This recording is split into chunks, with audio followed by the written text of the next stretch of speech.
Le thème que nous avons étudié le dernier jour, la fois passée, c'était les différentes voies par lesquelles Dieu parle aux prophètes. Les différentes voies par lesquelles Dieu parle à ses serviteurs, ou bien même les différentes voies par lesquelles Dieu parle à ses enfants. Parce que nous avons vu la fois passée que Dieu peut parler aux prophètes, il parle aussi à ses enfants, c'est-à-dire aux simples fidèles. Dieu peut parler aux simples fidèles. Il peut même parler aux païens. Dieu parle même aux gens qui ne le connaissent pas. Donc, nous avons parlé la fois passée des songes, et ce soir, nous allons parler des visions. Alors, j'espère que quelqu'un était béni la fois passée à travers le message que nous avons reçu de la part de Dieu. Et ce soir, tu seras encore richement béni. Dieu va multiplier ses bénédictions dans ta vie, au nom de Jésus. Ce soir, nous allons parler des visions. Nous avons parlé des songes et nous allons parler des visions. Et nous allons lire notre texte de base qui est dans Nombre chapitre 12, du verset 5 au verset 8. Nombre chapitre 12, du verset 5 au verset 8. L'Éternel descendit dans la colonne de nuée et il se tint à l'entrée de la tente. Il appela Aaron et Marie qui s'avancèrent tous les deux. Et il dit, écoutez bien mes paroles. Lorsqu'il y a parmi vous un prophète, c'est dans une vision que moi l'Éternel, je me révélerai à lui. C'est dans un songe que je lui parlerai. Il n'en est pas ainsi de mon serviteur Moïse. Il est fidèle dans toute ma maison. Je lui parle bouche à bouche. Je me révèle à lui sans énigme. Et il voit une représentation de l'Éternel. Pourquoi donc n'avez-vous pas craint de parler contre mon serviteur, contre Moïse? Alors Dieu précise, il dit, pourquoi n'avez-vous pas craint de parler contre mon serviteur et contre Moïse? Vous voyez? Donc, toutes les personnes qui cherchent à attaquer le live là, vous là, cette parole est pour vous. Pourquoi n'avez-vous pas craint d'attaquer le live là qui a été programmé par Dieu depuis le ciel là, pour bénir des vies, pour changer, transformer des vies? Vous avez toujours écouté les témoignages que nous recevons à travers les lives. Au-delà des témoignages que nous recevons à travers nos prières, nos temps de culte en présentiel, nous recevons aussi beaucoup de témoignages à travers les lives que nous faisons, à travers la montée de la voix prophétique. Et ce soir, Dieu a aussi un plan. Mais gare à quelqu'un qui va se tenter d'attaquer ce live. Je vous avertis, écoutez, la parole de Dieu, elle est claire. La Bible dit, ne touchez pas à mes oins et ne faites pas du mal à mes prophètes. Si tu es connecté à ce live et que tu n'aimes pas, alors tu n'es pas. Si ça te dérange, si ça t'arrange pas, tu peux partir tout doucement et puis laisser les autres suivre, écouter. Vous voyez? Et recevoir leur part de bénédiction. Si tu ne veux pas être béni, les autres ont besoin d'être bénis. Mais si tu es là et que tu ne cherches pas à développer ce live, si tu ne cherches pas à recevoir une bénédiction, mais tu cherches à attaquer, à te lever contre la volonté de Dieu, la main de Dieu va s'abattre sur toi. Ah là, je vous avertis. Père Seigneur, Père, je prie que toutes les personnes qui sont connectées, depuis leur position, depuis leur maison, depuis leur salon, depuis leur chambre, soient touchées par ta présence en ce moment. Touchées par ton esprit, touchées par ton onction, touchées par ton huile, que l'huile de Dieu coule ce soir. Aujourd'hui, c'est la soirée de l'huile d'onction. L'huile de Dieu va couler dans la vie de beaucoup de personnes. Cette soirée est une soirée d'huile. Cette soirée est une soirée d'onction. Une soirée, waouh. C'était le nuit passé, on a fait le live et nous avons parlé des songes. Et j'ai parlé vers la fin, j'ai dit que il y a des gens qui allaient vers des songes. J'ai dit que beaucoup de personnes allaient faire des songes et des songes significatifs. Des songes qui allaient directement venir du ciel, des songes qui allaient directement venir du Seigneur, des songes qui allaient leur donner des orientations, des songes à travers lesquels Dieu allait leur donner des directives, et beaucoup de personnes, je dis bien beaucoup de personnes m'ont envoyé leurs témoignages en disant qu'ils ont fait le songe. Ils ont envoyé des songes et c'était extraordinaire. Ce soir, nous allons parler des visions. Quelqu'un écrit met en commentaire les visions. Les visions.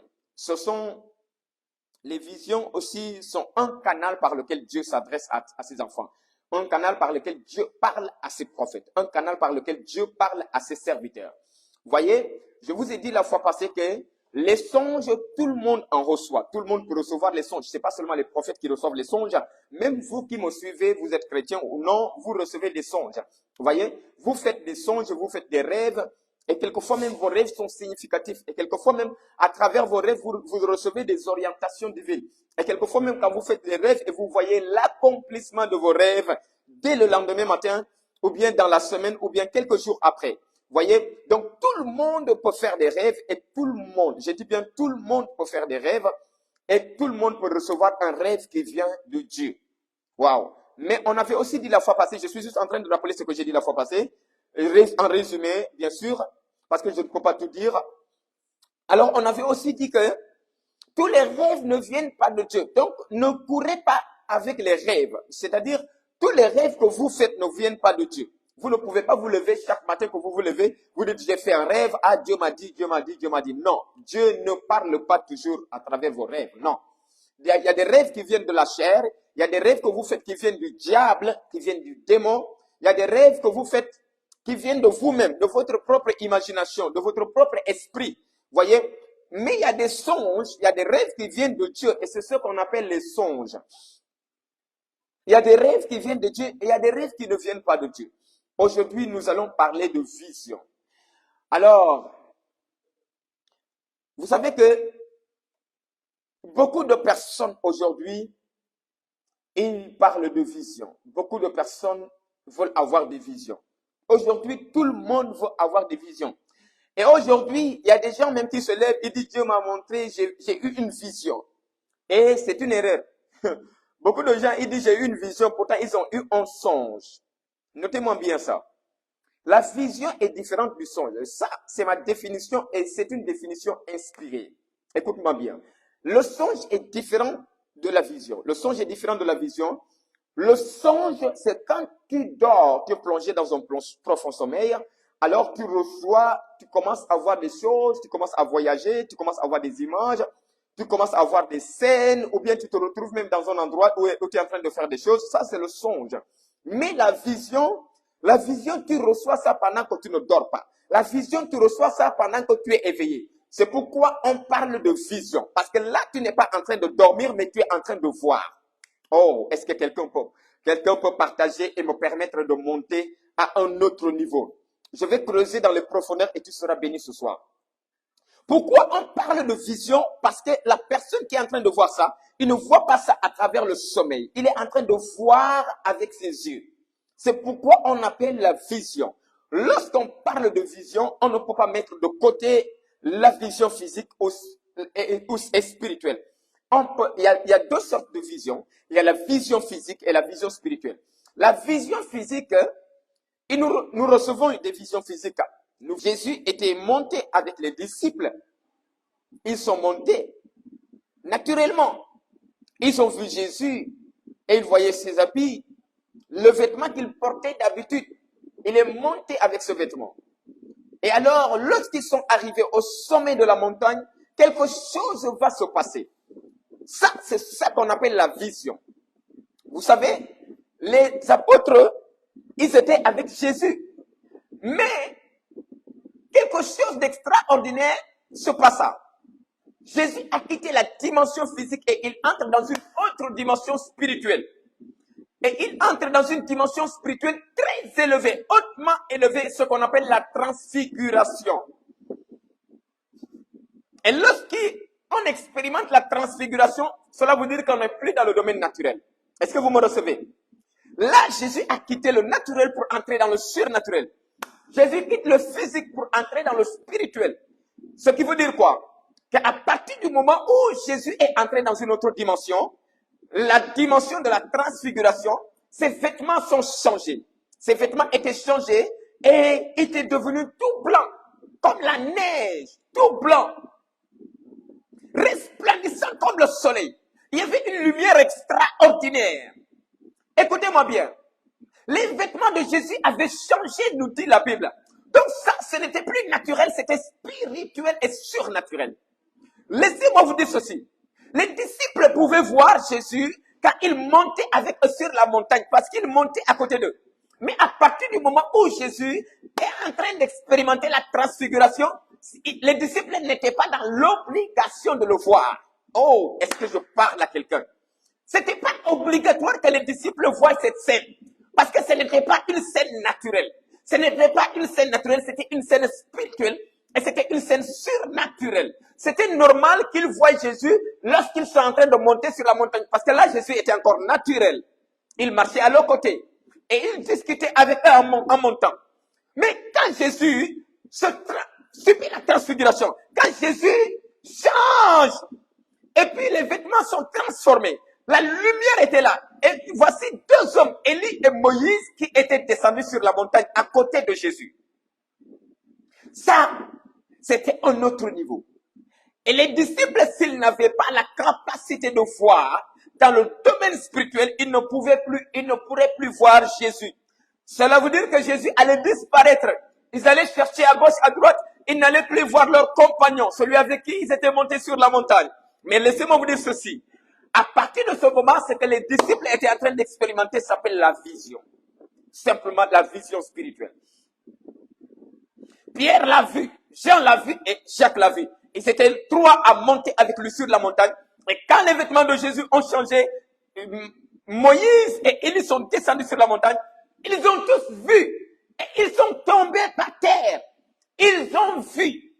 Ils ont vu. C'est ça qu'on appelle la vision. Donc Pierre et Jean ne rêvaient pas. Là, ils n'étaient pas en train de rêver. Ils étaient en face de la scène. Ils étaient face à la situation. Ils étaient face au film. C'est-à-dire, la vision, c'est quelque chose d'extraordinaire, mais de surnaturel. Tu es en train de voir une scène dans le monde physique, mais une scène qui est spirituelle. Tu es en train de voir quelque chose de spirituel dans le domaine physique, mais que le physique ne peut pas te permettre de voir. Il te faut le spirituel pour être en mesure d'avoir de telles visions. Ah. La vision, c'est pas quelque chose. Écoutez, voir ce mur, c'est facile. Voir ce téléphone, c'est facile. Parce que ce téléphone est physique. Ce mur derrière moi, il est physique. Ce mouchoir, il est physique. Donc, puisque moi aussi je suis un homme physique et naturel, je peux voir cela. Si je ne suis pas aveugle, bien sûr. Je peux voir cela facilement. Je n'ai pas besoin de faire des efforts pour voir ça.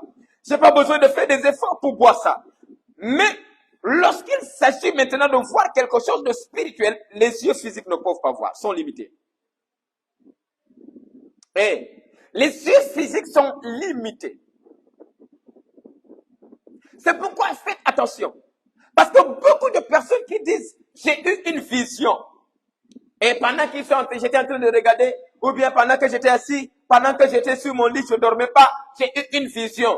La majeure partie des gens qui disent ça, ce sont leur imagination qu'ils sont en train de raconter. Ils sont en train de raconter leur imagination. Je vous dis la vérité. La majeure partie, ils sont en train de raconter leur imagination. Waouh! Parce que dans le monde spirituel, il n'est pas facile de voir. C'est pas quelque chose de facile. C'est pas quelque chose de courant. C'est pas quelque chose qui est accessible à tout le monde. C'est pourquoi faites attention. C'est pas quelque chose d'accessible à tout le monde. Voir ce mur, c'est facile si tu as les yeux physiques. C'est ça.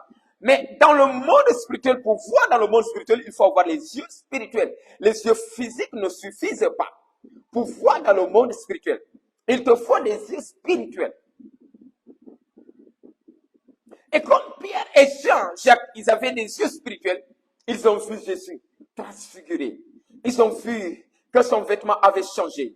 Ils ont vu que Élie et Moïse étaient descendus sur la montagne. Et à côté de Jésus, il y avait deux. Ils étaient trois. Et Pierre, ayant vu la scène, il est tombé avec ses frères, Jacques et Jean.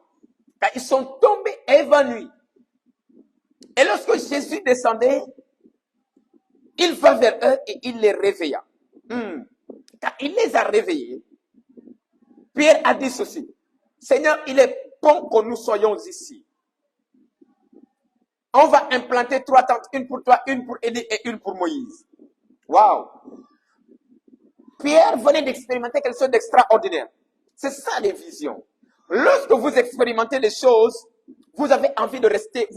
Lorsque vous commencez à expérimenter ce niveau, vous avez envie de rester là-bas. Vous n'avez plus envie de descendre. Waouh! Le monde spirituel, c'est un monde extraordinaire. Lorsque vous commencez à expérimenter ce niveau, vous n'avez plus envie de descendre par terre. Vous n'avez plus envie d'être des hommes physiques, naturels et charnels. Déjà, lorsque vous priez, vous pouvez recevoir des visions. Ça, c'est normal. Mais ce n'est pas tout le monde qui reçoit des visions quand il prie. Et ce n'est pas à n'importe quel moment qu'on peut recevoir des visions quand on prie. Waouh, waouh, waouh, waouh, waouh, waouh. Oh mon Dieu, oh mon Dieu, oh mon Dieu. Les savris de Shkandala Bababa. Seigneur, aide quelqu'un à comprendre.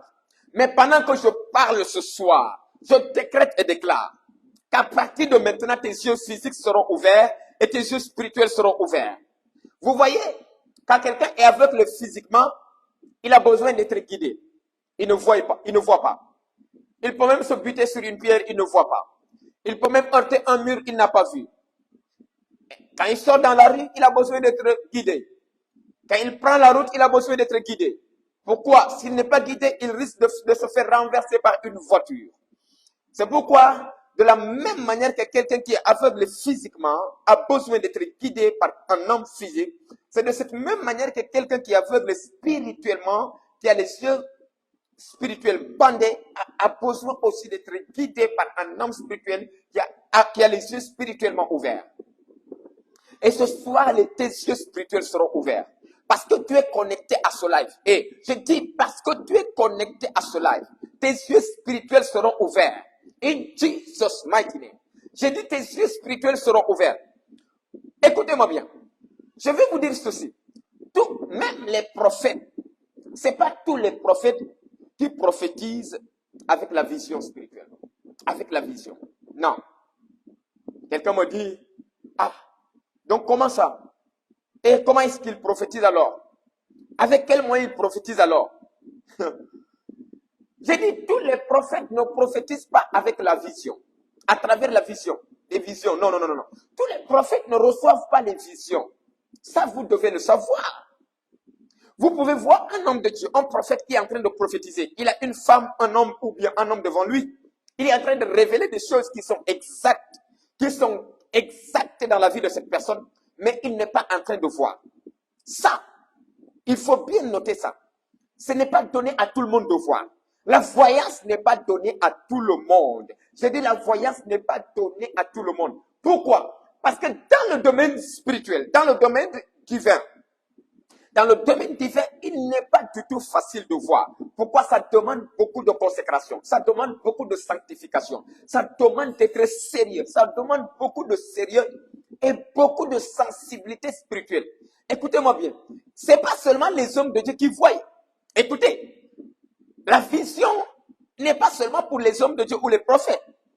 Il y a aussi des voyants qui ne sont pas prophètes, qui ne sont même pas des hommes de Dieu, qui ne sont même pas enfants de Dieu, qui ne connaissent même pas Dieu. Et nous en avons ici au Sénégal. Des gens, quand tu vas vers eux, écoutez, vous allez vers eux face à face. Ils auront des coris devant eux. Ils vont mélanger les coris et puis ils vont vous décrire votre vie. Ils vont vous décrire les personnes qui sont à la maison. Ils vont vous décrire votre situation. Ils vont vous décrire votre problème. Ils vont vous décrire tout ce que vous êtes en train de vivre à l'instant. Et ils peuvent même vous décrire votre avenir. Vous voyez, il y a des gens comme ça, des voyants, mais qui ne sont pas de Dieu, qui ne sont pas inspirés par Dieu, mais qui n'appartiennent pas au Seigneur. Est-ce que vous me recevez? Mais ces gens, quelqu'un va me dire, moi je me pose la question, à savoir, mais pourquoi ces gens ont de la facilité à voir, alors que dans le peuple de Dieu, parmi les enfants de Dieu, on n'a pas de la facilité à avoir des visions. Voici pourquoi. Parce que eux, on les réclame pas beaucoup. Écoutez, le voyant qui travaille avec un démon, avec les fétiches, on ne le réclame pas beaucoup. Lui, on ne réclame pas la sanctification. Lui, on ne réclame pas la pureté. Lui, on ne le réclame pas de craindre Dieu. On ne réclame pas d'obéir à Dieu. On ne le réclame pas de marcher selon la volonté de Dieu. Écoutez, on ne le réclame pas de ne pas vivre dans le péché. Les voyants traditionnels, les voyants mystiques qui travaillent avec les djinns, avec les mauvais esprits, avec les coris, Ils peuvent même commettre l'adultère avec 10 femmes. Cet homme, il peut coucher avec 10 femmes et puis il vient, il fait la voyance. Est-ce que vous me recevez? Il jette ses coris, il fait la voyance. Pourquoi? Parce qu'il n'est pas de Dieu. Et son maître Satan ne l'oblige pas d'être saint avant de voir. Sakata, la brasikata. Mete kabarado sata. Libra intaluba shanda la bababa. Est-ce que vous me recevez? Son maître Satan, il le réclame seulement le sang. Quand il verse le sang, il donne le sang d'un animal, il donne le sang d'un bouc, il donne le sang d'un taureau, ou bien même il sacrifie son propre enfant. Il peut voir dans la facilité. C'est pourquoi vous allez le voir insulter. Il ne craint pas Dieu. Il se moque de Dieu. Il s'en fout de Dieu. Mais il a quand même la voyance. Pourquoi? Il a quand même la voyance. Pourquoi? Parce qu'il y a des démons derrière lui qui lui ont donné la capacité de voir. Mais les démons ne l'obligent pas de vivre dans la sainteté. Mais les démons ne l'obligent pas. Au contraire, les démons le poussent même à vivre dans le désordre, dans le péché. Les démons même les poussent à faire des choses bizarres, à détruire même des vies, à vivre dans le péché. Parce que le diable, sa nourriture, c'est ça. Quand les gens sont en train de vivre dans le péché, le diable, il est content.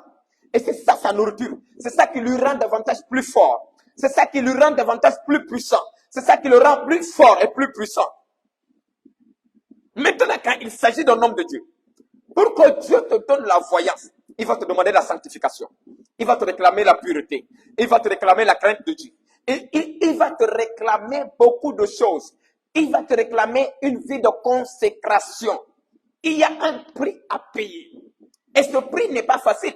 Il est facile d'aller tuer un mouton chez le démon. Il est facile d'aller tuer un mouton à l'hôtel satanique. Au niveau de l'idole. Il est facile de tuer un taureau. Il est facile de tuer un bélier. Il est facile de sacrifier la vie d'une personne. Mais c'est facile ça. Mais maintenant, vivre dans la sanctification, c'est pas quelque chose de facile. Parce que la chair, elle est là. Nous sommes nés avec la chair et elle nous réclame. Elle réclame la chair. Il y a des choses. My God. La chair, elle est là. C'est pas quelque chose de facile. Voilà pourquoi tout le monde n'est pas dans la voyance. Voilà pourquoi tout le monde ne peut pas voir. Et c'est pourquoi il y a beaucoup de gens, je vais vous dire la vérité. Aujourd'hui, je vais révéler certaines choses. Il y a beaucoup de gens aujourd'hui qui sont dans l'église, qui veulent voir, qui veulent être dans la voyance. Ils veulent opérer dans la voyance, mais parce qu'ils ne peuvent pas vivre la sanctification qui est réclamée par Dieu. Ils ne peuvent pas payer le prix que Dieu réclame, c'est-à-dire le prix de la consécration, de la sanctification. La crainte de Dieu, c'est le temps de prière que tu dois avoir. Bien-aimé, pour avoir la voyance, le temps de prière que tu dois avoir pour Dieu, c'est pas de la blague. Le temps de consécration que tu dois avoir, c'est pas de la blague, c'est pas du jeu. Maintenant, quelqu'un qui s'efforce, il faut avoir la voyance. Il ne peut pas payer le prix de la voyance, c'est-à-dire la consécration, la sanctification et toutes ces choses qui viennent. Qu'est-ce qu'il fait? Il va baptiser. Il va rester dans l'église. Il va faire semblant d'être un homme de Dieu. Il va faire semblant de parler de la part de Dieu. Mais en vérité, il a fait un autre pacte. Il n'a pas payé le prix que Dieu a demandé. Il a payé le prix que les démons ont demandé et les démons lui ont donné la voyance. Et puis il se cache derrière le nom de Jésus il voit, mais avec les yeux des démons. Mais dans la bouche, il appelle Jésus. Et il voit avec les yeux des démons. Il voit avec les yeux des mauvais esprits. Mais appelle Jésus dans sa bouche. Et c'est dangereux. Écoutez-moi bien. Quand il y a des choses que nous aimons tellement en tant qu'enfants de Dieu, il y a des choses que nous réclamons. Il y a des niveaux que nous réclamons. Il y a des niveaux de gloire, des niveaux de puissance que nous réclamons. Il y a beaucoup de personnes, rares sont les gens qui sont prêts à payer ce niveau, à payer le prix qui peut les amener à ce niveau-là. Je dis bien, rares sont ceux qui peuvent payer le prix. Ceux qui peuvent payer le prix qui les poussent à aller dans cette dimension sont très rares. Ils sont très rares. C'est pourquoi aujourd'hui, tout est mélangé. Tout est mélangé. Aujourd'hui, tout est mélangé. On ne connaît plus qui voit par Dieu et qui voit par les démons. On ne connaît plus. Je vous assure. Mais laissez-moi vous dire ceci. Comment vous allez reconnaître quelqu'un qui voit par Dieu et quelqu'un qui voit par les démons? Quelqu'un ne peut pas voir selon Dieu, et puis vivre dans le désordre. C'est pas possible.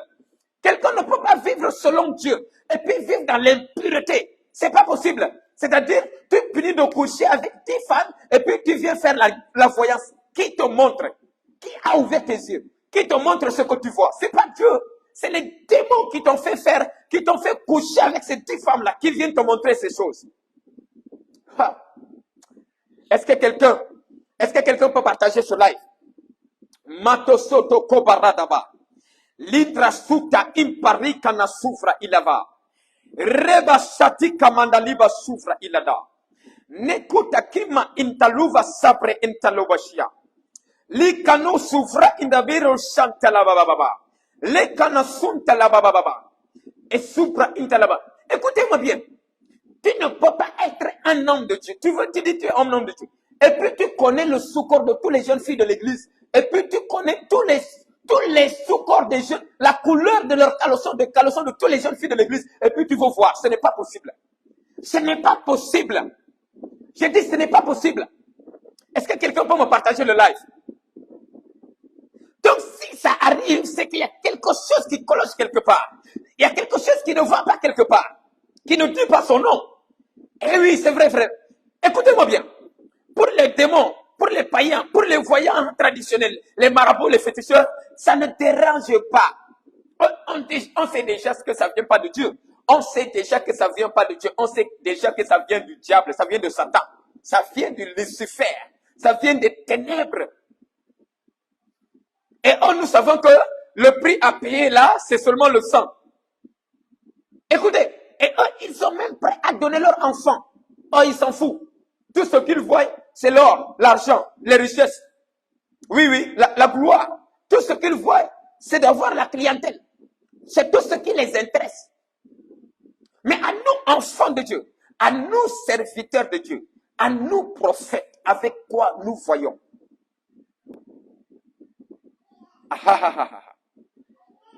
Avec quoi? Qu'est-ce qui nous fait voir?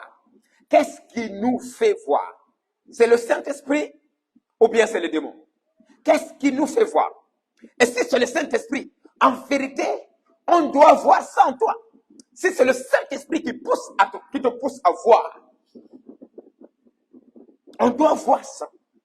Dans ta manière, on doit voir ça. Dans ton caractère, on doit voir ça. Matelebo shipra andalus kalava. Le marasunta la baba shanda. Likim parusa vinda la baba baba. Nekula kambre ondo sunta libra sevra kilavashia. Allez-y voir les voyants traditionnels. Allez-y les voir. Et dites-leur, j'ai un frère qui est à la maison, qui me rend la vie difficile. Je veux que tu mettes fin à sa vie. Il va le faire. S'il en a les capacités, il va le faire. Pourquoi? Il s'en fout de Dieu. C'est même pas Dieu qui lui a donné le pouvoir de voir. C'est les démons. Et les démons seront contents que lui, qu'il ait tué quelqu'un. Les démons seront contents qu'il ait tué quelqu'un. Vous me recevez? Allez-y voir quelqu'un qui fait la voyance traditionnelle. Et dites-lui, je veux que tu tues l'autre afin que je prenne son poste. J'ai un collègue du travail là, son poste est plus élevé que mon poste. Je veux que tu le tues pour que je puisse prendre son poste. Élève-moi à son poste. Il va le faire sans hésiter. Pourquoi? Parce que son maître Satan ne l'empêche pas de le faire. Il va le faire. Et Satan d'ailleurs sera content que le sang soit versé, qu'une âme innocente soit tuée. Vous regardez la différence. Donc, je vais équilibrer mon message. Les hommes de Dieu voient, ils peuvent opérer dans la voyance. Les prophètes opèrent dans la voyance. Mais il y a aussi des voyants qui opèrent dans la voyance, qui ne connaissent même pas Dieu, qui ne sont pas prophètes, qui ne vont pas à l'église, qui ne prient pas, qui ne sont pas nés de nouveau, mais qui opèrent dans une voyance terrible, terrible, peut-être plus que même les prophètes. Parce que pour le prophète, pour être tranchant dans la voyance, il faut vraiment un niveau de sainteté extraordinaire. Il faut vraiment un niveau de consécration, une relation avec Dieu extraordinaire. Ah oui.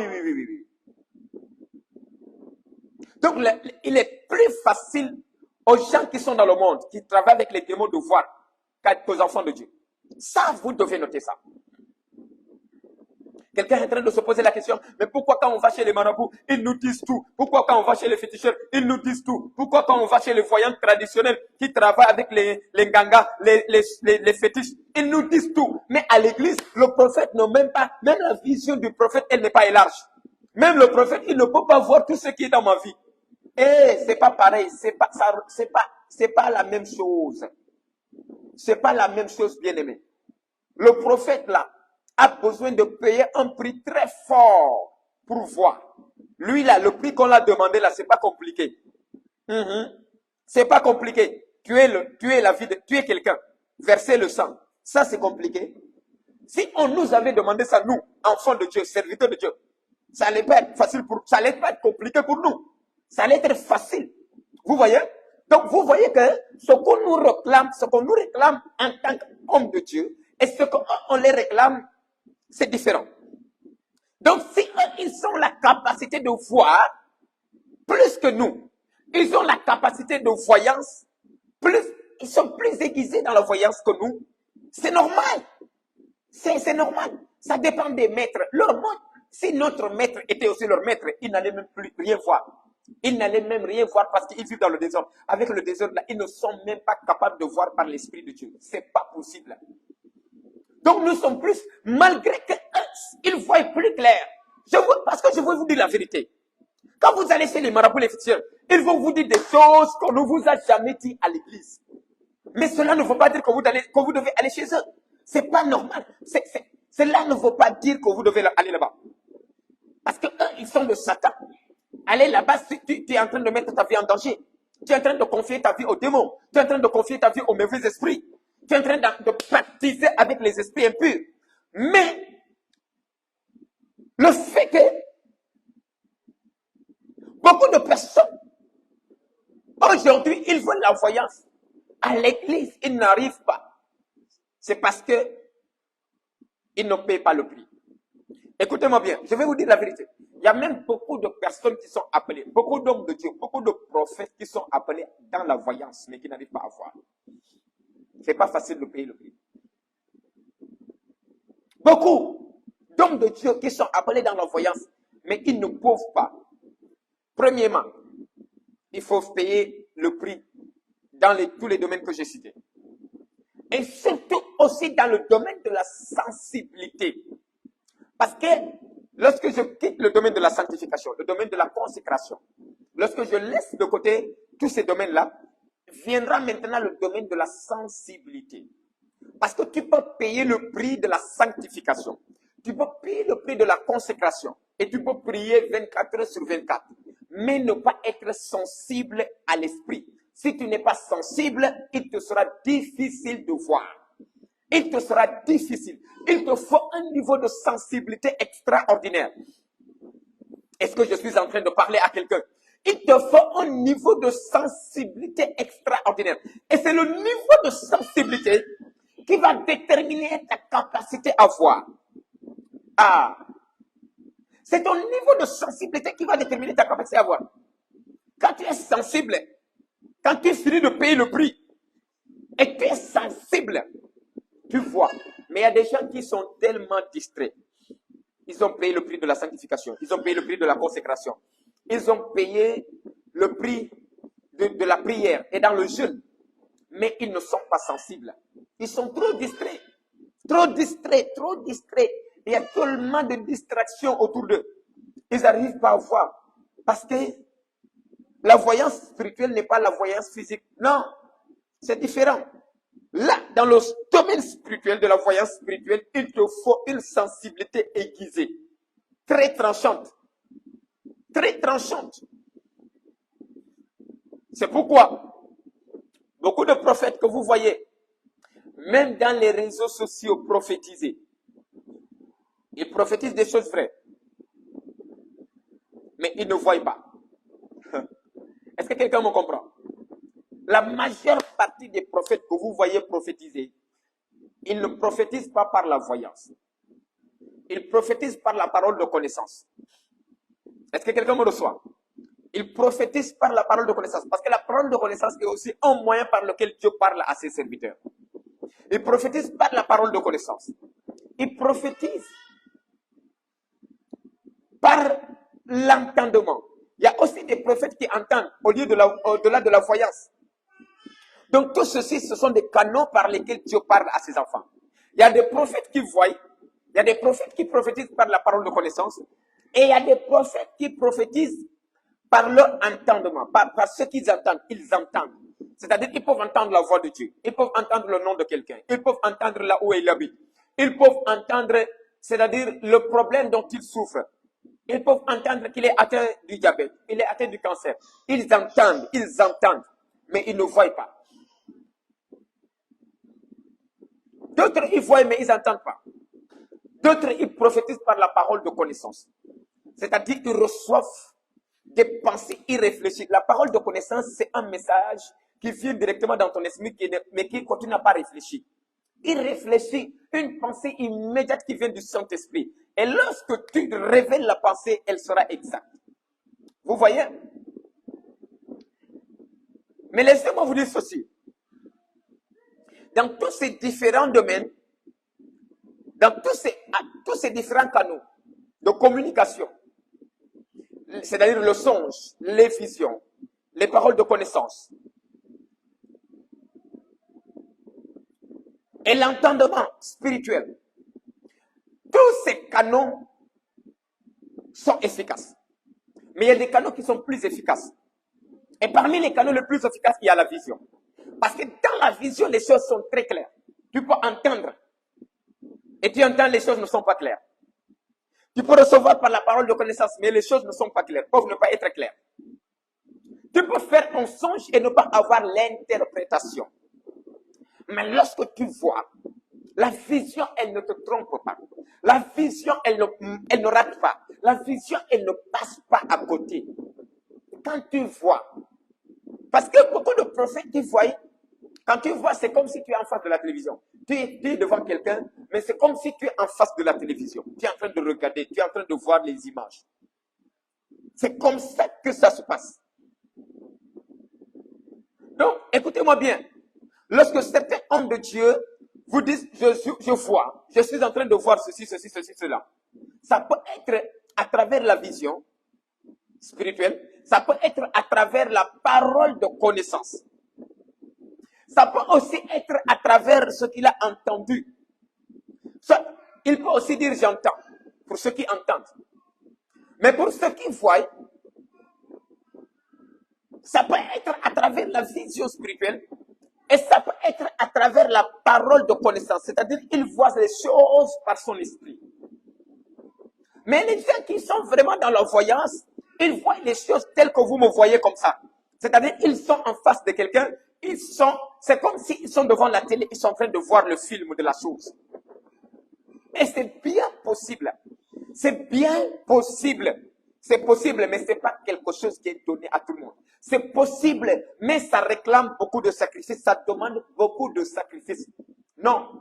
Quand je parle de sacrifice, je ne parle pas du sang versé. Le sang a déjà été versé pour nous à la croix. Le sang a déjà été versé. Nous n'avons plus besoin de verser le sang. Mais quand je parle de sacrifice, je parle du niveau de consécration que nous avons. Le niveau de notre relation avec Dieu. Le niveau de notre intimité avec Dieu. Le niveau de notre vie de prière. C'est très important. Ah, je suis en train de parler à toutes les personnes qui veulent monter, qui veulent opérer dans la voyance. Je suis en train de vous donner juste les codes. Maintenant, à vous de faire le travail. À vous de vous battre. Tu veux opérer dans la voyance, tu as vraiment besoin de faire beaucoup d'efforts. Alors que le marabout, pour faire la voyance, il n'a pas besoin de faire des efforts. Il n'a qu'à nourrir juste le démon par le sang. Quand il nourrit le démon par le sang, il verse le sang, il fait des sacrifices. Le démon vient. Il lui parle à n'importe quel moment et quand il veut. Mais Dieu, d'ailleurs, même lorsque toi, tu es un serviteur de Dieu, tu opères dans la voyance, ce n'est pas tous les jours que tu vas voir. Ça, il faut mettre ça dans la tête. Ce n'est pas tous les jours que tu vas voir. Ce n'est pas tous les jours. Non. Ce n'est pas tous les jours. Non. Tu peux être un prophète voyant, mais tu ne verras pas tous les jours. Tu ne verras pas tous les jours. Parce que le Dieu que nous servons est un Dieu d'ordre. Le Dieu que nous servons, il est un Dieu d'ordre. Il n'est pas dans le désordre. Ce Dieu-là, c'est un Dieu de caractère. Il est un Dieu de caractère. Et il veut que tous ceux qui le servent aient du caractère. Mais tu vas servir Dieu sans le caractère. Et tu vas opérer dans les dimensions de l'esprit. Tu vas opérer dans la dimension de la voyance. Ce n'est pas possible. Non, ce n'est pas possible.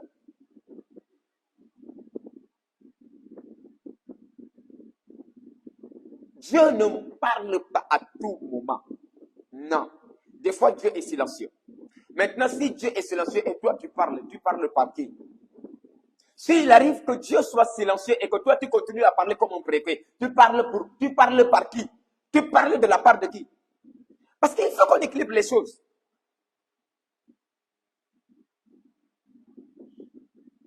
Et il n'y a que moi pour parler de ces choses. Humblement, je vous dis la vérité. Parce que, vous savez, le monde actuel dans lequel nous sommes, c'est même jusqu'à infiltrer l'Église. Nous sommes dans un monde où c'est difficile de dire la vérité. C'est difficile de dire la vérité aux gens. Ah, je vais vexer un tel, je vais laisser... Non. Ah, écoutez-moi bien. Ce message, c'est pas un message qui est appelé à vexer quelqu'un, c'est un message qui est appelé à corriger une manière de faire. Ou bien un message qui est appelé à mettre quelqu'un sur le bon chemin. À aider quelqu'un à évoluer, mais sur la bonne voie. Mais aujourd'hui, c'est différent. Donc, Dieu en craint les hommes. Au point qu'on ne peut plus parler de la part de Dieu avec liberté. Écoutez-moi bien.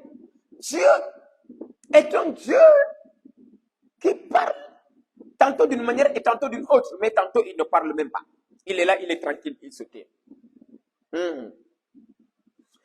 Écoutez, de Malachie, le dernier livre de l'Ancien Testament, à Matthieu, il y a eu 400 ans de silence. Dieu n'a pas parlé, ni à un prophète, ni à un sacrificateur, ni à qui que ce soit.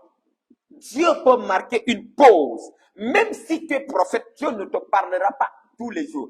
Même si tu es prophète voyant, prophète entendant, prophète par la parole de connaissance, Dieu ne te parlera pas tous les jours. Donc il ne faut pas, écoutez-moi bien, parce que quelquefois c'est l'orgueil qui nous pousse à parler, alors que Dieu n'a pas parlé.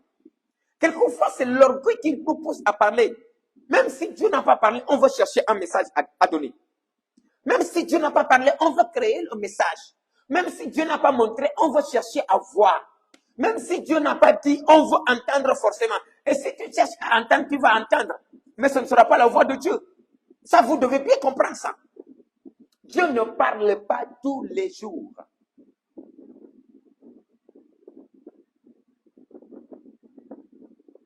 Est-ce que je parle à quelqu'un ce soir? Dieu marque des fois une pause. Il reste silencieux. Ah, les socorabachanda là-bas.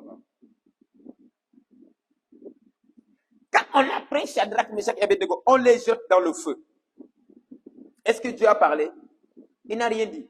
Il est seulement descendu et agi. Des fois, Dieu n'a pas besoin de parler. Il a besoin seulement d'agir. Vous voyez? Des fois, les gens peuvent venir à l'église. Dieu connaît leurs problèmes. Dieu connaît le problème de tout le monde. Il connaît les maladies que porte tout le monde. Il connaît que lui, il a le cancer, l'autre, il a le diabète, l'autre, il a l'hémorroïde, l'autre, il a le fibrome. Il connaît les maladies de tout le monde. Mais quelquefois, Dieu peut révéler leurs problèmes. Mais des fois, Dieu décide de rester silencieux et d'agir dans le silence. Ah oui, des fois, Dieu décide de guérir. Il guérit l'hémorroïde, mais il ne dit pas que tu as hémorroïde. Il guérit le sida, mais il ne te dit pas que tu as sida. Pourtant, il sait que tu as sida. Il décide de guérir le fibrome, mais il ne te dit pas que tu as fibrome. Pourtant, il sait que tu as fibrome, mais il le guérit seulement dans le silence. Écoutez-moi bien, on ne peut pas téléguider Dieu. On ne peut pas téléguider Dieu. On ne peut pas manipuler Dieu. On ne peut pas utiliser Dieu. C'est Dieu qui nous utilise. Nous ne sommes pas appelés à l'utiliser. Dieu n'est pas notre instrument, c'est nous qui sommes ses instruments. quelquefois, laissons Dieu faire le travail comme il le désire de faire, comme il décide de le faire. Laissons Dieu faire son travail comme il décide de le faire. Laissons Dieu agir comme il décide d'agir. Laissons Dieu faire comme il a décidé de faire. S'il a décidé de parler, gloire à Dieu. Parce qu'il n'est pas muet. Gloire à Dieu.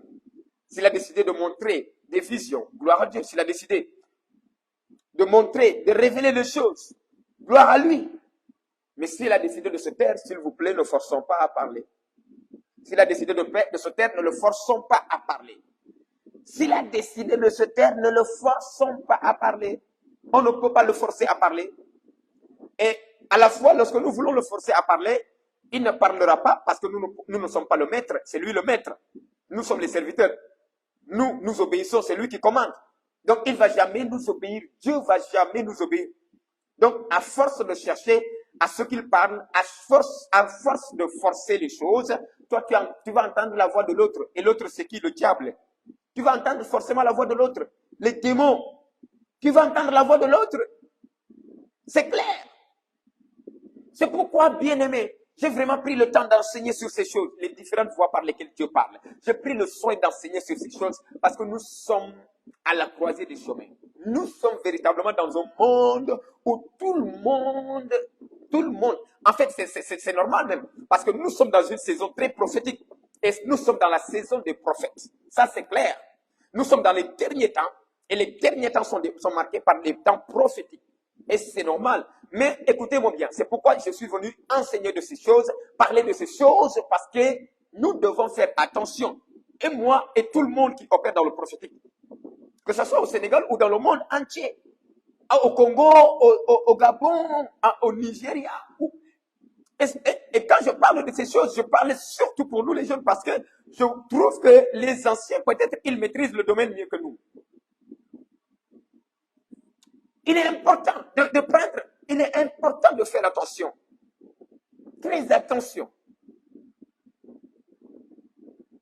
Dans le prophétique, il est important de faire très attention. Oh my God, oh my God, oh my God, oh my God. La soukalababababa shaya. Est-ce que quelqu'un est en train de me recevoir? Est-ce que quelqu'un est en train de me recevoir? Donc, j'aimerais parler à quelqu'un ce soir. À toi qui n'entends pas tous les jours, tu penses que, voilà, tu n'es pas un vrai prophète, c'est pourquoi tu n'entends pas tous les jours, c'est faux. Tu es un vrai. Mais tu n'es pas obligé d'entendre tout le temps. Même les vrais prophètes, ils n'entendent pas tout le temps. Même les plus grands, les plus puissants prophètes au monde, ils n'entendent pas tous les jours. Ils n'ont pas des visions tous les jours. Ils ne reçoivent pas des messages tous les jours. Non, non, non, non, non, non. Avec toute humilité, je vous dis ça. C'est pas tout prophète qui peut vous dire ça. Mais avec toute humilité. Parce que des fois, aujourd'hui, on a des prophètes qui sont tellement orgueilleux. Ils veulent faire croire aux gens que tous les jours, matin, midi, soir, chaque minute, chaque seconde, ils reçoivent des messages. Ils reçoivent des messages de Dieu. Chaque minute, chaque seconde, ils peuvent parler de la part de Dieu. C'est-à-dire, ils peuvent comme... Non, non, non, non, non, non, non. C'est faux. C'est carrément faux. C'est archi faux. Même le plus grand prophète au monde, il ne reçoit pas les messages 24 heures sur 24. Non. Non. C'est Dieu qui décide de parler et il parle. C'est Dieu qui décide de parler et il parle. C'est pourquoi tu viens chez moi, prophète, qu'est-ce que Dieu a dit sur ma vie? Qu'est-ce que Dieu a dit? Qu'est-ce que tu connais sur ma vie? Je veux une orientation. J'ai rien reçu. Oui. Mais je ne suis pas obligé de te mentir. Moi, je vais te mentir comment? Non, je vais désobéir à Dieu pour te faire plaisir. Moi, je vais pécher. Un péché qui va m'amener en enfer pour te faire plaisir. Jamais, je ne le ferai pas. Si Dieu m'a montré, il m'a montré. Mais s'il m'a rien montré, il m'a rien montré. Je me contente de ce qui est là. Ah oui, plusieurs fois, Dieu a guéri des maladies très graves, des maladies incurables. Il les a guéris sans prophétie. Sans prophétie. Il les a guéris. Donc Dieu n'a pas besoin forcément de la prophétie pour opérer, pour manifester sa puissance. Dieu peut manifester sa puissance sans le prophétique. Ça, vous devez le savoir. Waouh! Récemment seulement, nous avons l'histoire. Nous avons vu quelque chose qui s'est passé à Douala, au Cameroun, un homme de Dieu, il n'est même pas prophète, c'est un évangéliste de l'émission Kanguka. Il a réuni une foule extraordinaire. Les prophètes n'ont jamais réuni une foule comme ça au Cameroun. Aucun prophète parmi tous ceux qui sont passés là-bas, aucun n'a réuni une foule comme ça. C'est un simple évangéliste. Mais les malades sont guéris, les choses extraordinaires, les miracles, les délivrances extraordinaires. Vous voyez, bien aimé, il faut qu'on simplifie les choses. Soyons simples, soyons simples. Soyons simples. Dieu peut opérer sans que tu voies quoi que ce soit. Dieu peut t'utiliser puissamment, fortement, sans que tu entendes, sans que tu voies. C'est pourquoi j'aimerais aussi encourager les autres qui ne sont pas prophètes. Tu es appelé à servir Dieu. Tu es évangéliste, tu es pasteur, tu es docteur, tu es apôtre. S'il te plaît, n'essaie pas de prendre la forme que Dieu ne t'a pas donnée. Non. Parce que si Dieu t'a donné cette forme et tu vas prendre une autre forme, tu deviendras un zombie. Tu finiras par perdre ta forme et tu ne vas pas ressembler à l'autre. Tu ne vas pas ressembler à la forme que tu voulais devenir. Bien aimé, reste dans ton couloir. C'est pas parce qu'aujourd'hui tout le monde cherche à prophétiser que toi tu vas quitter ton appel de pasteur pour être prophète. Que tu vas quitter ton appel d'évangéliste pour être prophète. Non. Qui a dit que Dieu utilise seulement les prophètes? C'est faux. Je suis prophète, c'est vrai, mais Dieu n'utilise pas seulement que les prophètes. Dieu utilise aussi les autres serviteurs de Dieu. Il peut les utiliser puissamment et efficacement. Parmi mes enfants spirituels, je sais qu'il y a des gens, il y en a qui sont appelés au ministère prophétique. Mais je sais que parmi mes enfants, il y a d'autres qui sont appelés au ministère d'évangélisation. À d'autres ministères, pourtant ils opèrent sous l'onction. Voyez? Pourtant ils opèrent sous l'onction. Et l'onction qui marche avec moi, qui opère avec moi, ne va pas refuser d'opérer avec les autres parce qu'ils sont évangélistes qui ne sont pas prophètes comme moi. Non. Même s'ils ne sont pas prophètes, ils peuvent opérer sous l'onction. Est-ce que quelqu'un me reçoit? Donc ne cherchez pas des choses avant le temps. J'ai envie de parler comme l'Ecclésiaste, mais nous ne sommes pas en train de parler de ça. Mais ne réveillez pas quand même les choses avant le temps. Soyez seulement patient. Concentrez-vous sur votre vocation, sur votre appel. Si Dieu a décidé de te donner plus, il va le faire. Si tu es évangéliste et Dieu a décidé d'ouvrir les yeux, gloire à Dieu. Si tu es évangéliste et Dieu a décidé d'ouvrir tes oreilles et que tu puisses entendre et que tu puisses opérer aussi dans le prophétique, gloire à Dieu. Et d'ailleurs, aujourd'hui, c'est ce que je crois. Je crois fortement que tous les hommes de Dieu doivent opérer dans le prophétique. Mais pas tout le temps. Ils sont appelés à opérer dans le prophétique parce que nous sommes dans une saison prophétique. C'est clair. Le mal, c'est quoi? C'est de vouloir faire croire que tous les jours, 24 heures sur 24, il n'y a pas une seconde qui passe sans que Dieu te parle. Ça, c'est de l'orgueil spirituel. Ça, c'est de l'orgueil spirituel. Même moi, qui suis prophète, Dieu ne me parle pas 24 heures sur 24. Non. Non. Il me parle quand il faut me parler. Ce n'est pas quand je veux. Mais écoutez, Dieu, il ne fait pas quand tu veux. Il fait quand il veut. Ça, vous devez le comprendre. Vous devez le comprendre. Il ne fait pas parce que je veux. Il fait parce qu'il veut. Il ne me montre pas parce que je veux. Il me montre parce que lui, il veut. Et vous devez savoir que toutes les fois que Dieu donne un message, le message vient pour régler un problème.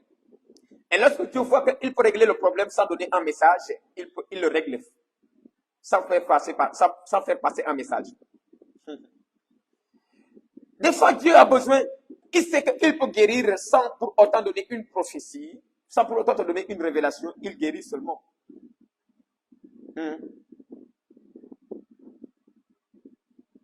Dieu opère.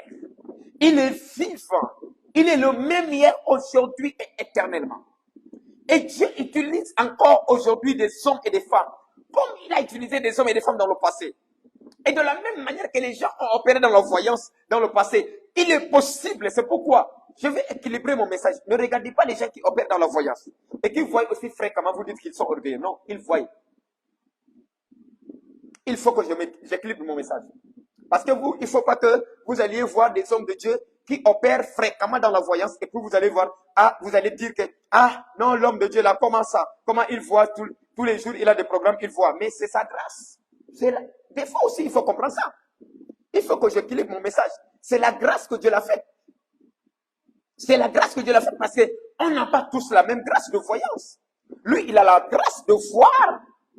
Tous les jours qu'il a un programme, Dieu lui montre. Dieu peut lui parler. Vous voyez? Ce que je suis en train de dire, c'est que Dieu ne parle pas 24 heures sur 24. C'est-à-dire, quel que soit le niveau d'onction prophétique que tu as. C'est-à-dire, tu ne vois pas tous les jours 24 heures sur 24. 24 heures sur 24 continue. Non. Non. Sinon, quand tu sors dans la rue, tu vas voir sur les gens, tu vas avoir des visions, hein, sur toutes les personnes que tu rencontres sur la rue. Sinon, tu vas avoir des visions sur tout le monde. Tout celui qui passe, tu commences à voir sa vie. C'est de ça que je suis en train de parler. Mais il y a des gens qui ont reçu la grâce. Vraiment, il faut le reconnaître. Il y a des gens qui ont reçu la grâce. Quand ils viennent à l'église, dès leur pied à l'église, Dieu commence à se manifester dans la voyance. C'est leur domaine. Et si Dieu le fait pour les autres, ne sois pas jaloux pour ça. Si Dieu le fait à travers les autres, ne sois pas jaloux. Glorifie Dieu, bénis Dieu. C'est le nom de Dieu dans tout ça là. C'est le nom de Jésus qui est élevé. C'est le nom de Jésus qui est glorifié. C'est Jésus qui est glorifié. Est-ce que vous me recevez? Mais maintenant, tu ne vas pas chercher à voir tout le temps. Parce que lui, il voit fréquemment, toi aussi, tu cherches à voir fréquemment. Et même si Dieu décide que tu vois une fois par semaine, même si tu as 5 cultes par semaine, tu vois une fois, c'est Dieu qui a décidé. Et écoute, si Dieu décide que tu vois une fois dans la semaine, alors que tu as 5 cultes dans la semaine, alors tous les autres cultes, les 4 cultes, c'est que Dieu veut que tu opères dans un autre domaine. Est-ce que quelqu'un peut me partager ce message? Est-ce que je peux répéter ce que je dis? J'ai aimé ça. Lorsque tu as 5 cultes dans la semaine, et il n'y a qu'une seule fois dans la semaine que tu vois, quand tu arrives au culte, il faut savoir que pendant les 4 autres cultes, Dieu veut que tu opères dans un autre domaine. Et il n'y a pas que la voyance. Il y a aussi la parole. Il faut enseigner. Prêche aux gens la parole de Dieu. N'est-ce pas, vous êtes en train de m'écouter, vous êtes bénis, n'est-ce pas? Vous êtes en train de découvrir de nouvelles choses. Écoutez, prêche la parole, homme de Dieu. Si tu ne vois pas, prêche la parole. Si tu ne sens pas, prêche la parole.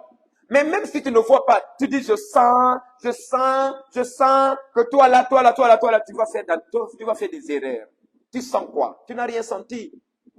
Il faut prêcher la parole. Si tu n'as rien vu, prêche la parole. Si tu n'as rien entendu, prêche la parole. Pourquoi tu veux chercher à faire comme les autres? Prêche la parole. Prie pour les malades.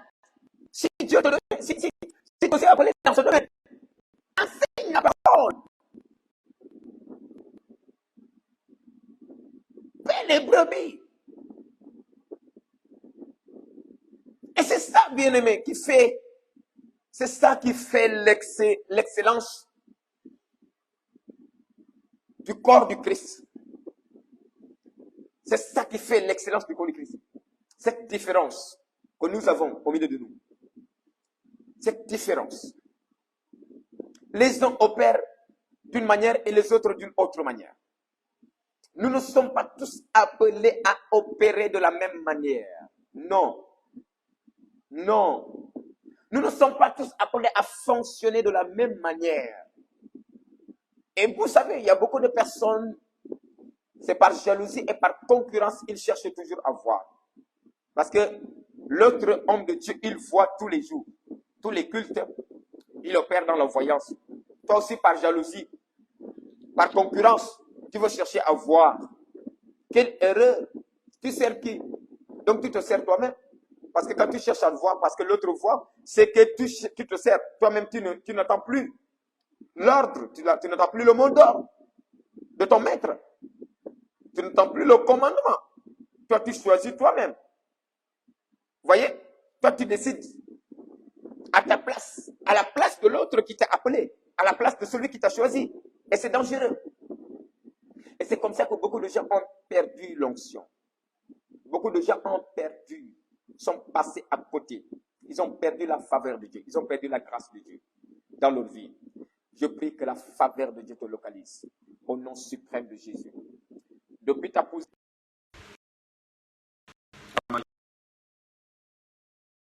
Les bras sous Karababa Shataya. Mando Sivralida Bashinda la Baba. Les Kalabasunta la Baba. Je prie que Dieu ouvre les yeux de quelqu'un ce soir. Je prie que Dieu fasse grâce à un homme, à une femme. Je prie que Dieu t'aide à être humble. Que Dieu nous aide à être humble. Que Dieu nous aide à être humble. Et à ne pas chercher à opérer dans les niveaux que nous ne sommes pas appelés à opérer par orgueil.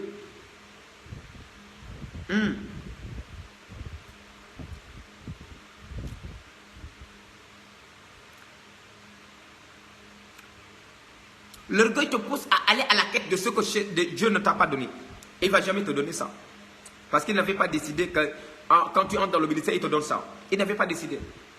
Dieu a dit quoi à Jérémie? Avant que tu ne sois sorti du ventre de ta mère, je t'avais déjà consacré prophète des nations. Donc, si Dieu n'a pas prévu ça depuis le départ, tu veux qu'il fasse ça comment? Reste dans le couloir. Et maintenant, écoutez-moi bien, c'est ça qui fait la diversité. Tu gères une église, tu gères une assemblée. Tu sais que tu opères dans un domaine, tu opères dans tel et tel domaine. Mais tu n'opères pas dans un tel domaine. Et tu sais qu'il y a un de tes frères, homme de Dieu, qui opère dans ce domaine. Mais il faut l'inviter si tu veux que les enfants de Dieu, si tu veux que tes enfants spirituels puissent vivre et expérimenter cette dimension. Invite celui qui opère dans cette dimension. Mais c'est ça. Invite quelqu'un qui opère dans cette dimension. Et ils vont vivre ça. Ils vont expérimenter ça. Et le nom de Dieu sera glorifié. Le nom de Jésus sera glorifié. Ah oui, c'est mieux, n'est-ce pas? Au lieu de fabriquer ce que tu n'es pas. Que Dieu fasse grâce. Que Dieu nous fasse grâce.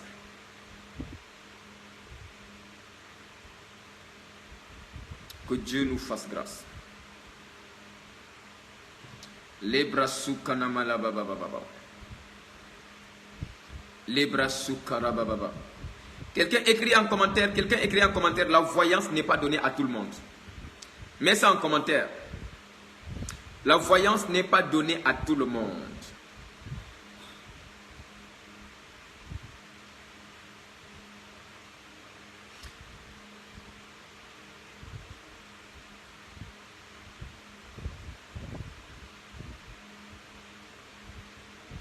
Si tu es appelé dans la voyance, si tu es appelé à opérer dans la voyance, je prie que la faveur de Dieu te localise. Vous voyez, quelquefois, moi qui vous parle, je prophétise par la voyance et quelquefois je prophétise par la parole de connaissance. Parce que des fois, Dieu n'a pas besoin de nous montrer les choses.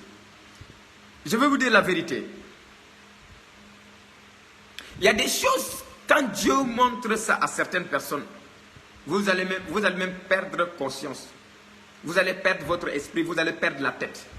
Il y a des choses, il y a des images quand Dieu va vous montrer ça. Le monde spirituel n'est pas camarade de quelqu'un. Bien aimé, le monde spirituel est différent du monde physique.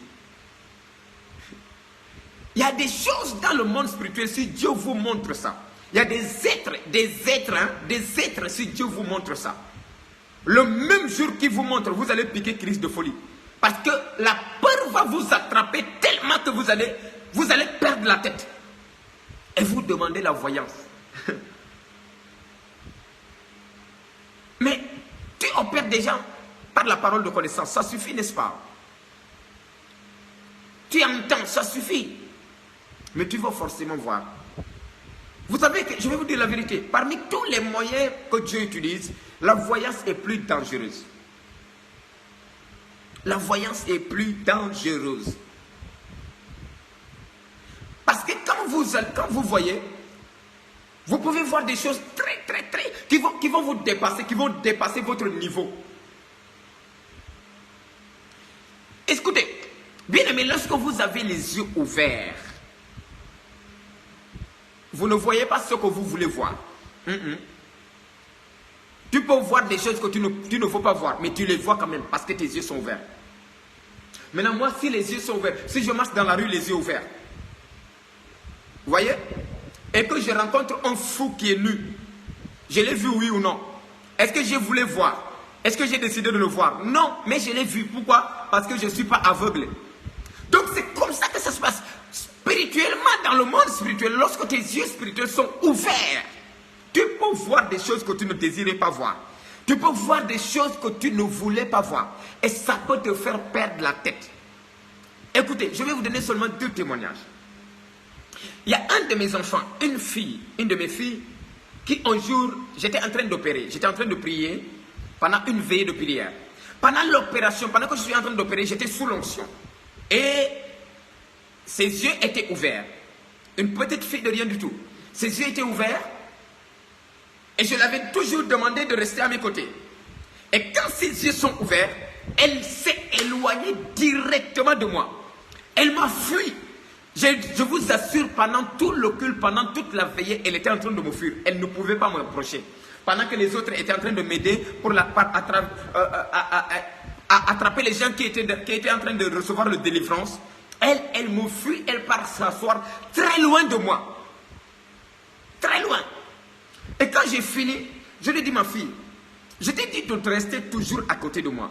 Elle me dit, papa, je ne pouvais pas. Ce que je voyais sur toi là, c'était trop.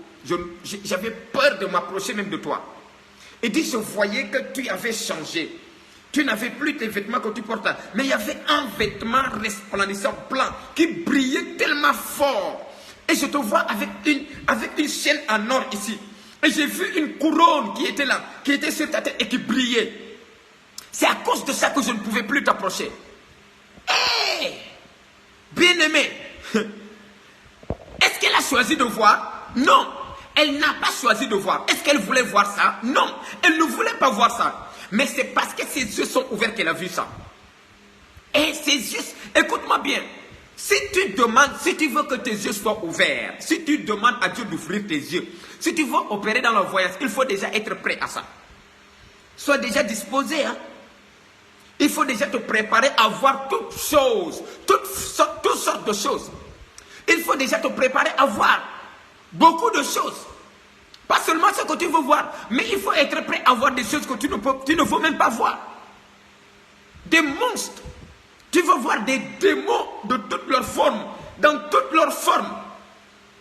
Et c'est la voyance qui m'a permis de comprendre que les démons là, les mauvais esprits, en fait, quand tu envoies le feu sur eux, ils sont comme du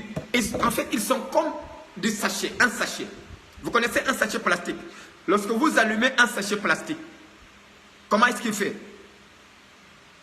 Il brûle. Mais le sachet plastique ne brûle pas de la même manière que la tige, qu'un bâton que vous brûlez.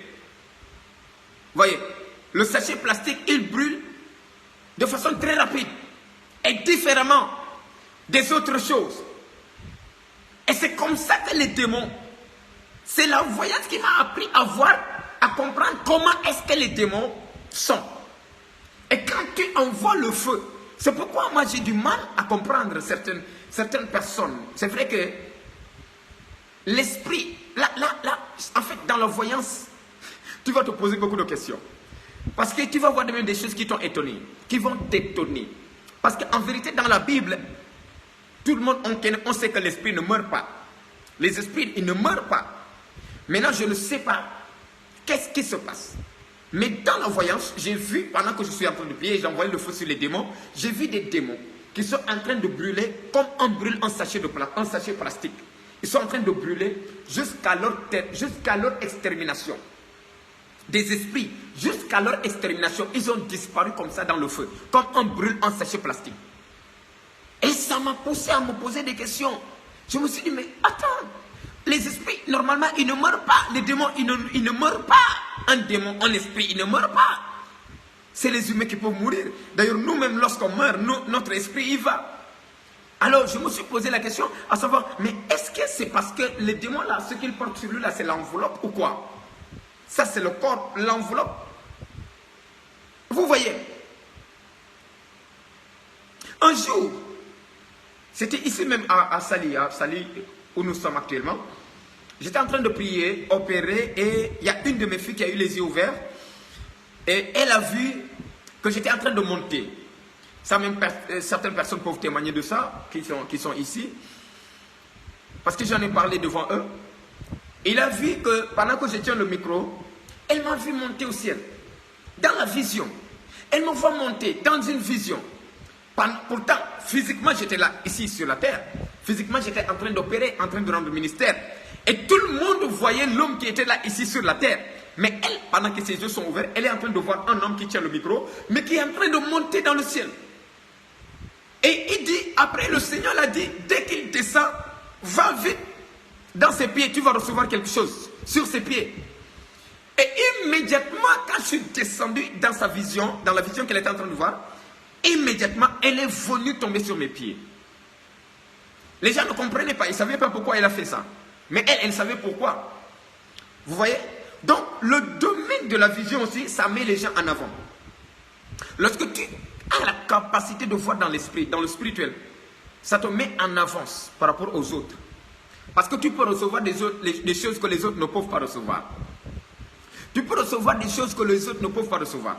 Tu peux expérimenter des choses que les autres n'ont pas expérimentées. Parce qu'elle, puisqu'elle a vu, elle pouvait recevoir sa part de la bénédiction avec laquelle je suis descendu. Mais les autres aussi, elles aimeraient recevoir.